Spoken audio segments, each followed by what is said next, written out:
a yawl. It's me working on my yawls. I got a ways to go with it, but yeah, it's coming along. I just got schooled actually on, I'm a Yankee, or now I'm a damn Yankee since I'm a homeowner here in the South Tennessee. We're broadcasting live from Clarksville, Tennessee, booming area, Montgomery County. But I asked a hunter, okay, what did you catch? And that hunter, okay, cracked a smile and said, "We didn't catch anything, but Mayor Jim Durrett, as a hunter, you don't catch anything." No, if I was fishing, I might catch something, Joe. Oh, okay. Yeah. I'm learning. Yeah. All right. So yeah, you kill something, right? I would like to go hunting with you one day. Okay. Yeah. We'll make that happen. Yeah, can we? Yeah. All right. Don't laugh at me though. I'm not. All I'm right. not. I'm smiling, but I'm not laughing. Because I went hunting for what was it, pheasant? Yeah. Right. So I went hunting with my army buddies. This was when I first got stationed down here, and they thought it would be funny to take the northerner out hunting. And so I think with the pheasant, or was it quail, where you take the shotgun, right? Yeah. And whatever the birds were, you go out in these fields, you scare them. Well, they sent the dogs out first. The dogs? Yeah, they sent the dogs. They sent the dogs out first to scatter. Yeah. These birds that don't fly for a long time. Yeah. All right, because I guess they got fat bottoms. I don't know. And then once that happens, you start shooting. Right. Yeah. You take the shotgun, and it wasn't buckshot. What's the ammo we were It's using? like birdshot. Yeah, birdshot. That's Yeah, the one. So we're shooting birdshot, and I suck at it, I guess. I don't know how you miss, but I missed nonetheless. So we ate, and then when you eat these things, you're plucking out some of the stuff that you shot them with. Yeah. Yeah. That happens. That's crazy. Yeah. But it's good to be here. I think we gave enough filler time for people to hop in and join us as we have our discussion with Montgomery County Mayor Jim Durrett for it's almost a year when dealing and handling the COVID-19 pandemic. And I just want to talk to a man who was in a leadership position throughout the entire time, handling situations, dealing with lockdowns and reopening, and also mandates, and also getting sick himself, how that played a role, how he recovered, how it affected him overall. So, Montgomery County Mayor Jim Durrett, thank you for hanging out with us. You're welcome, Joe. Good to see you again, man. I can't believe a year. I can't either. A year. I mean, this live broadcast currently, early February of 2021. Go back a year, February. It's a tough one to say. There's a second R in there. Nobody pronounces it. February. I won't even try.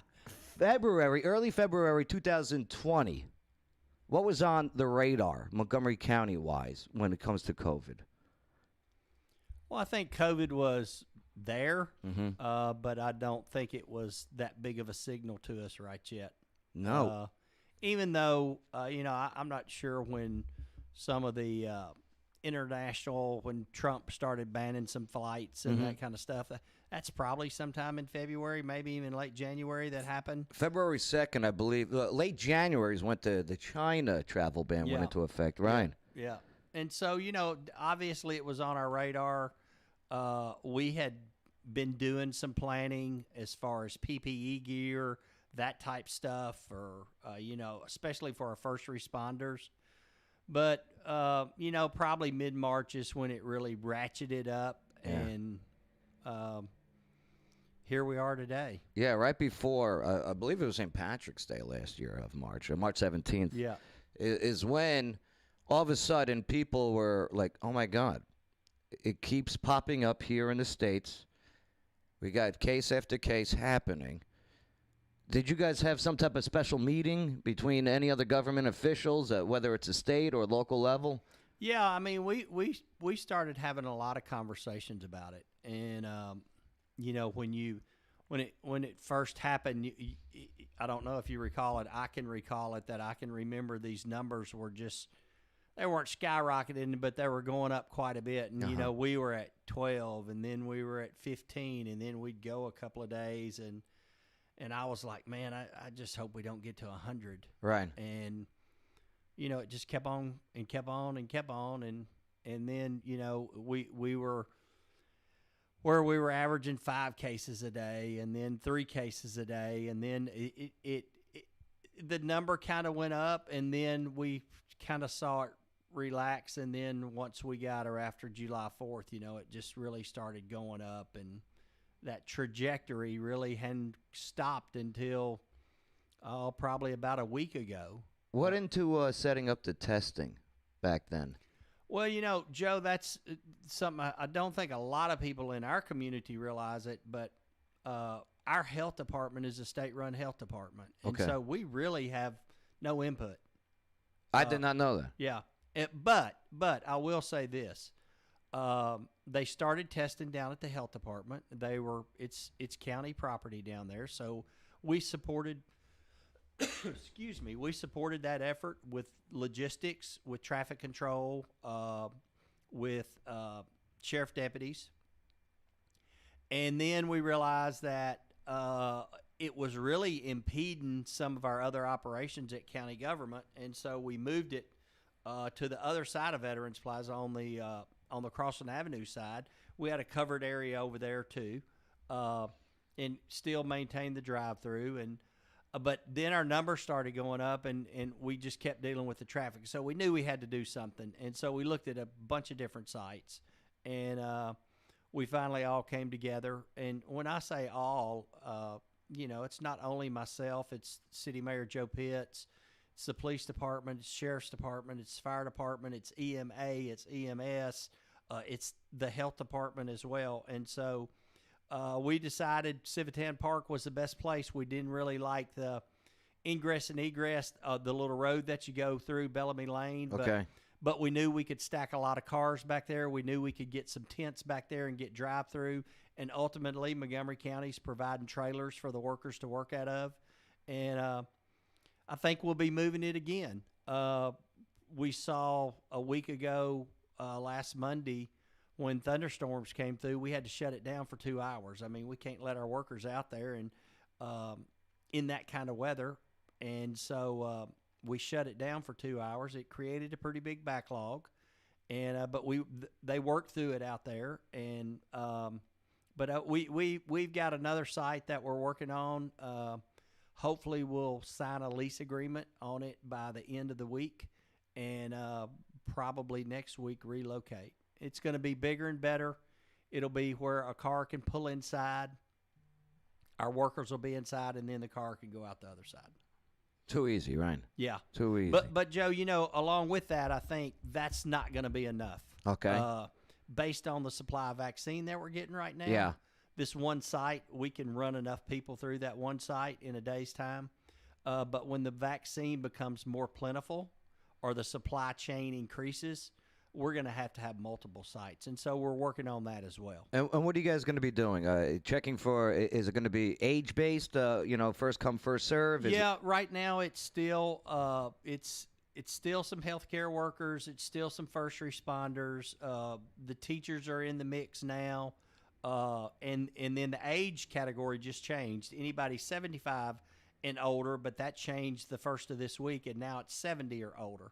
And so, you know, and the state's got an online appointment system, and there's some issues with that. TN.gov, yeah. Yeah, but, you know, we're going to work through it. But hopefully we get to the point where we've just got this vaccination where, I don't know. I don't want to just say it's going to be just like an oil change place. You just drive up and get a shot and go on. Yeah, I was going to ask. Do you stick your arm out the window? No, they actually they get you to roll your sleeve up, and they reach in the window and give you the shot. Wow, right then and there. Yeah, it's pretty cool. I was out there a couple of Saturdays ago and helped them for 3 or 4 hours. I was the traffic control guy. Were you really? Yeah, I mean, I was like. Did you have the vest? No, okay. I guess I had the look.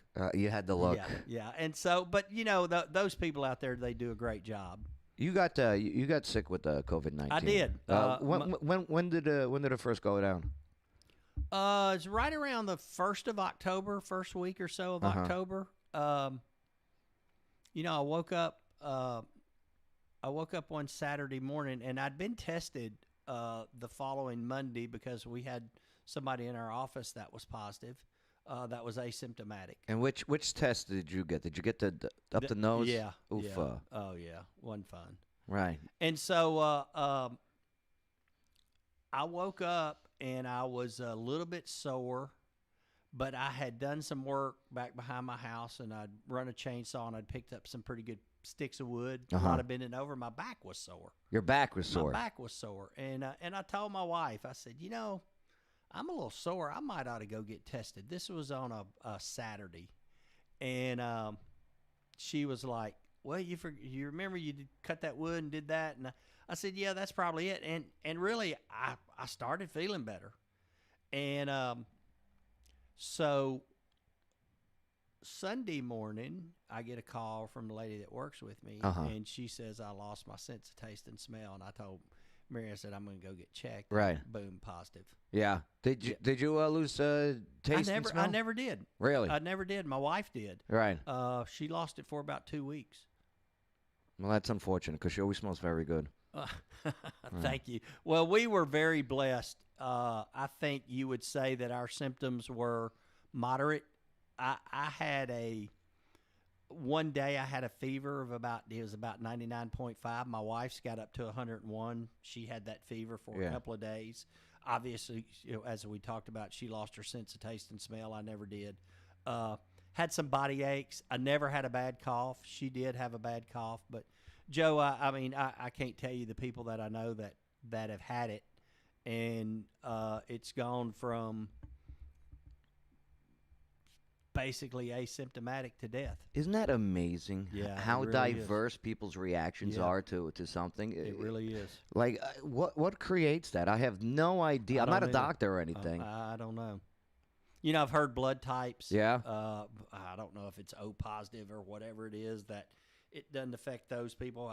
To be honest, I don't even know what my blood type is. I used to give blood. I don't anymore. But yeah, excuse me. I don't know, man. It's really, really strange. And it's interesting. I've been very lucky, very fortunate. Of course, I do what I got to do, and I maintain safety the whole bit as much as I can. I wash my hands, right? But maybe a bunch of the shots that the Army gave me, I have no idea. But they gave me this one. They put anthrax in our bodies. That's what I heard. We got an anthrax shot, for crying out loud. So it's very interesting what's going on. And then you got better. You're back to work. Okay, now what about what went into putting together mandates and policies? I know the face mask mandate has been, I don't want to say controversial, but it's definitely brought up different of opinions on Oh, on yeah, people. without a doubt. So how did that go into effect? Well, I guess I'll go back to when we kind of had the stay-at-home order. And that was probably the most difficult decision that I've had to make since I was mayor. And when did that go into effect, the stay-at-home order? That, Joe, if I'm not mistaken, that was early April. Yeah, that's right. Maybe early, mid-April. I remember the April Fool's memes. Right. Yeah, and actually, it was probably a little bit beyond April because, and I'll tell you what went into that. It's the same group of people that I mentioned earlier: the city mayor and Wes Golden, who is his risk manager, and Wes has done a fabulous job as just working with. It's two governments, and it's a police chief and a sheriff, and it's a fire chief and it's EMA, emergency management, but everybody has worked together so dadgum good, man. But when we decided to do the stay-at-home order, everybody got in a room, and we had both the city attorney and the county attorney in there, and Mayor Pitts and I were lockstep in every decision. It had been pretty weird if the city would have had to stay-at-home order and the county had not, or vice versa. Now, how did it work with the stay-at-home order? Well, we just, based on the data that we were getting and what was happening, we just felt like that was the best thing to do to try to stop the spread of this virus. Yeah. And in hindsight, if you look back, maybe wasn't the right thing to do. But, we did it, and I think ours was in effect for 2 days, and then the governor issued his. Right. And so we actually started working on a reopening plan. I'm going to say about the 15th of May. That's that early. Yeah. And this group, we met every day for a couple of hours.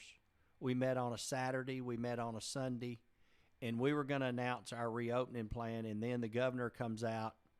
We had met on a Sunday, and the governor comes out on Monday and announces that all the restaurants, all these places are going to start opening. And he circumvented any emergency powers that he'd given us. And so we didn't wash our hands of it, but we said, it's no sense in us continuing forward. I thought we had a great plan. I really do. I've seen how other states responded. Yeah, and Joe, I'll be honest with you, we were going to open up more than what the governor opened up. Right. It took a while for beauty salons, barbershops, those type people to open up. We got on the phone and we're calling people that own beauty shops and barbershops and said, hey, if we do this and allow you to open, but here's what you got to do to open, are you cool with that? And they were like, please. Right. But then the governor's order just just zapped all that. Like look at states at New York, Jersey, California, okay, and the restrictions that government put on. I went home to Jersey for Thanksgiving, and I never seen so many strong people just so depressed, right? So unhappy, yeah, and it didn't better their numbers. I mean, the arguments can be made all the time, but I look at the numbers of Montgomery County, and compared to the other major cities of this state in Tennessee, Montgomery County did an amazing job with keeping low numbers. Well, I really think we have too, Joe, and I think that a lot of that's attributed to our people. We just have a very resilient population. We have a very diverse population, and we have a young population, and I think that helps us. Yes. But the mask mandate, I get.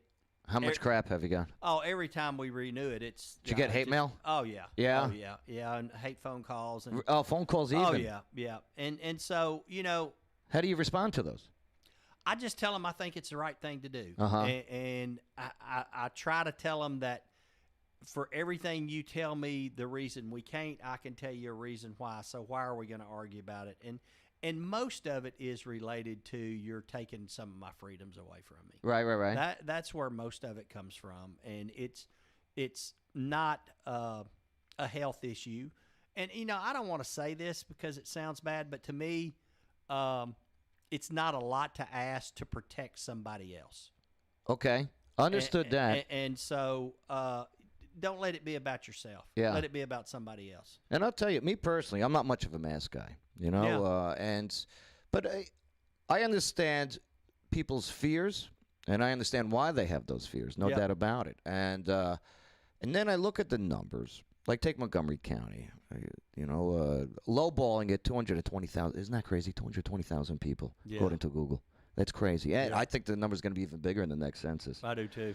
But, and then you take like today's active count where it's at 1,068 for active COVID.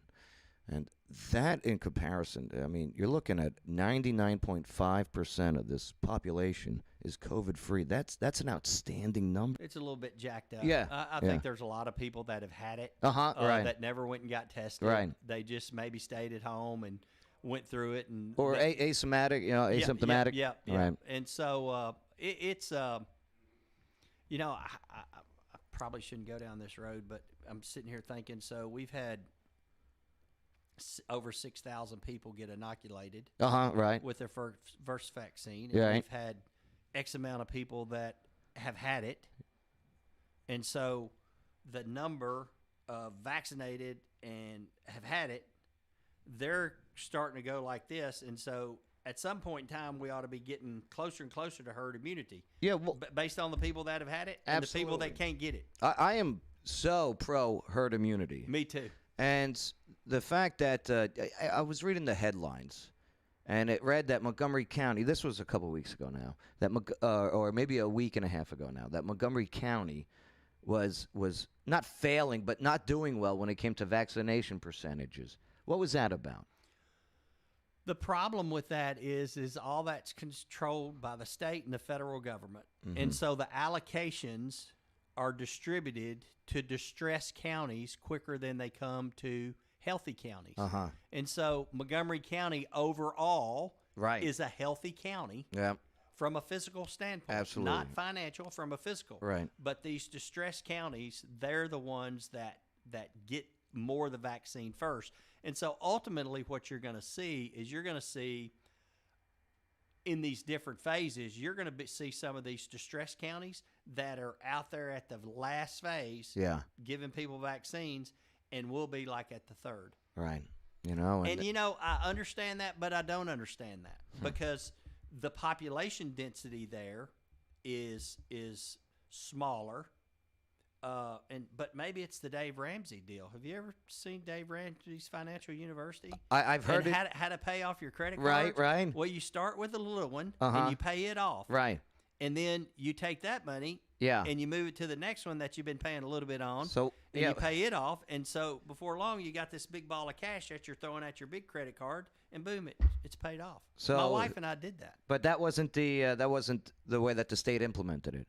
No. Have you had a chance to actually speak and talk with Governor Bill Lee? I have. I've talked to the governor a couple of different times, just one-on-one.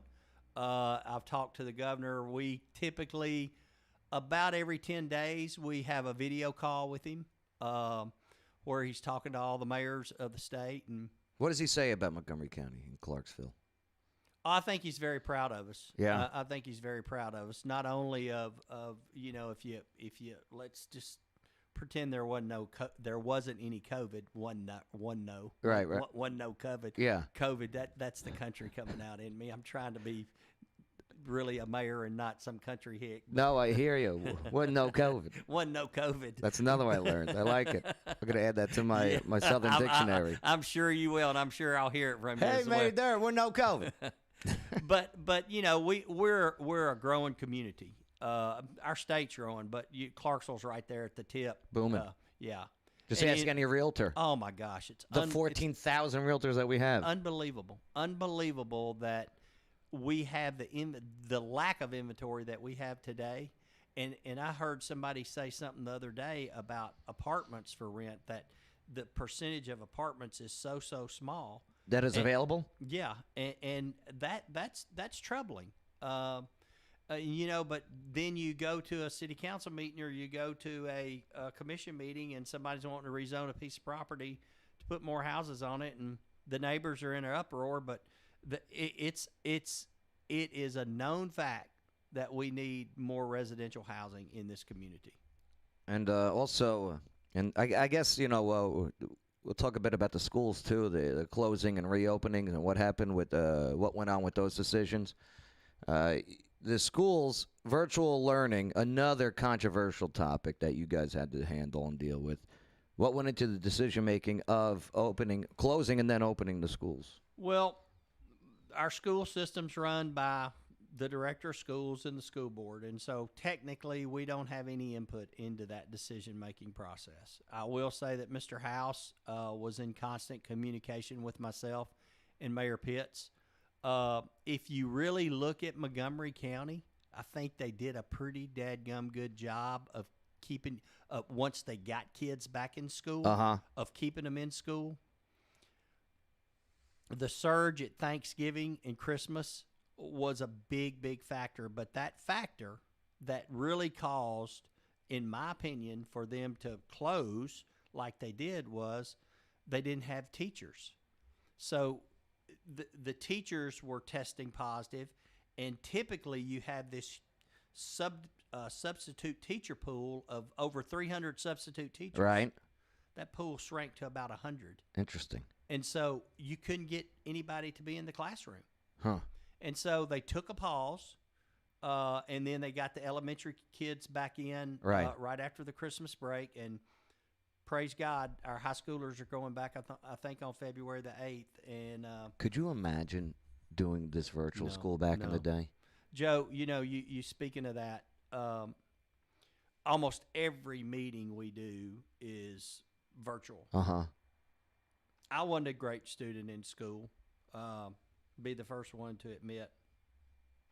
My attention span can sometimes get away from me. Yeah. And when you're sitting there staring at a screen and you do it for a couple of hours, I mean, your phone buzzes. I couldn't do it. Next thing you know, you're looking over here, and then you figure out, well, they got a camera on me. So, yep. Yeah. So let me set up my phone right here. Joe? Am I looking at the camera? Sir, you got to lower your phone a little bit. We see it a little bit more. Okay, now you're good. Right. Yeah. I hear you. And it's tough. And it's affected these grades too. If you look at them across the board. Imagine a third grade or fourth grade or first grade kid that's having to do that. And the lack of social skills that they're learning at this, so personally, and I know people disagree with it, but personally, it's good to see students going back and interacting and doing it in a way that because I mean, if you look at it, when it comes to COVID, the young, very, very strong numbers on this. I mean, not even just a getting it rate, but survival rate. They're strong. They're young. You know, those who are immune compromised, of course, use caution and be careful. So I guess that it is good that there is that virtual availability as well. Yeah, I agree. I mean, and I think that's been there before, and I think it'll continue to be there. I was surprised by the numbers when they gave them the option of what actually came back to school. I think it's about 60%, about 40% decided to go virtual. I thought it would have been higher than that, but when you take the middle schoolers and the high schoolers, you've been there.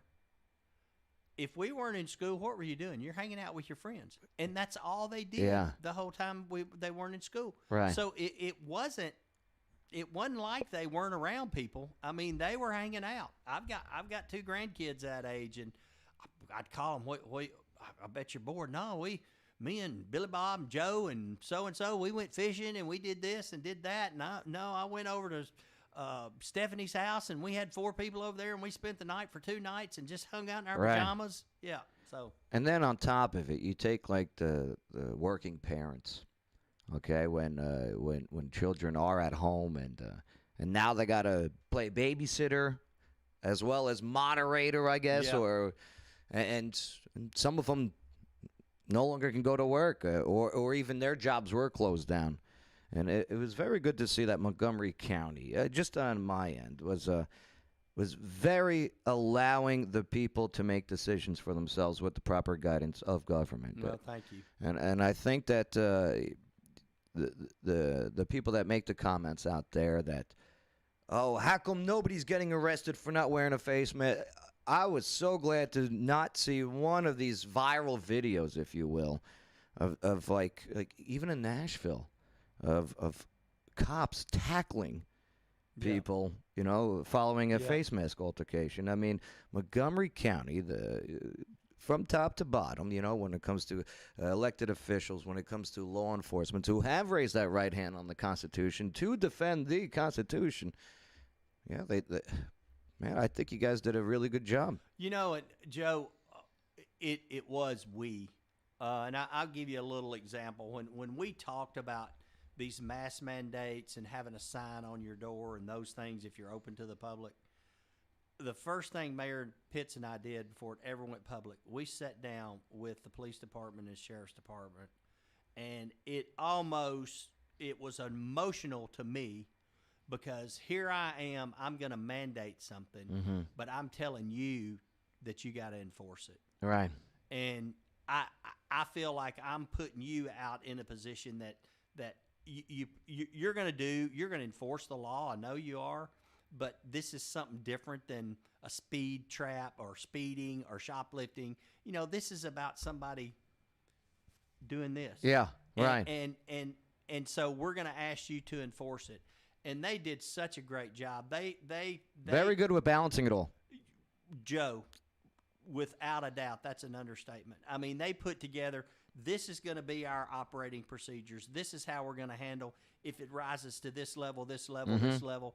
and they did an outstanding job. They did. I mean, I talked to my cop buddies, and they were like, you know what? It is what it is, and we're going to ensure that the people are still safe without overextending. I mean, they don't want to be cops don't want to be jerks. You know what I mean? No, they don't. And I saw that initially when it all first started hitting off and the lockdowns went into effect, and there was a certain amount of people that could be in a certain place, blah blah blah, so on and so forth. And I remember seeing the influx of law enforcement downtown Clarksville, and then people on Facebook and social media, typing away, oh, you see the Gestapo cops are all down. No, the schools are closed. Those are all the SROs. Yeah. For crying out loud. Yeah. You know what I mean? And then you go and talk to the cops. You're having a coffee with the cops. You guys did a really good job. Thank you. And believe you me, I have my opinions on how I'm going to live my life, and not once was it physically impeded upon. I'm glad to hear that. I was still able to go and do my events, and people were able to go to these events, do their safety issues, the whole bit, and still live life. Businesses were still able to make money. Yep. Where we were watching these other cities across the state crying for help. Yeah. Back in Jersey, right? 1/3, 33% of locally owned businesses in Jersey closed for good. That's sad. That's the local mom and pop business That is owners. sad. And I think, I don't have the exact numbers. We were affected here in Montgomery County, but it is not 33% of locally owned businesses are closed here. No. And that's a testament to you guys. Thank you. I appreciate you guys, and you guys out there too for hey, being open and being honest and making those phone calls to the mayor saying, hey, you took our gerbs or whatever. What's the worst one you got? What's the worst? You don't have to give name or anything. What's the worst phone call or email? Maybe they're calling your names. What do you think it was? What stood out for you? Oh, Joe, I don't know. I've had a couple that just think that it's government overreach to the fullest extent, and that the next thing we're going to do is make you wear 2 masks. Mm-hmm. The next thing we're going to do is lock it down again, and just you just try to be reasonable with those people and try to give them your point of view. And there's just some people that doesn't matter what you say, you're not going to change their opinion. And I try to call most of them back. There's some that call every time the new mask mandate goes in. Right. And, like this latest one goes through February. Yeah. Right. Yeah. And what I don't think they don't read the whole thing. That's the problem. You know what I mean? You guys leave it up to the businesses to enforce policies. When you go, and then when it comes to county buildings and city buildings, here's the rules, the whole bit. Yeah. Businesses put this up, all right? And then, I mean, you really, I don't think they read what the hell is in these things anyway. I don't think they do either. They read a headline. Yep. And then that's it. Yep. Read the whole thing, people. You'll be very surprised on what information is put out there. Yeah. Well, Mayor Durrett, we ran a little bit longer than I thought. I do apologize, and I appreciate your patience, but I did want to hit up on at least the event center. It's rocking and rolling. It's going to happen still? Oh, yeah. Okay, oh, good. Yeah. Joe, surely you're seeing that big hole they're digging. Yes.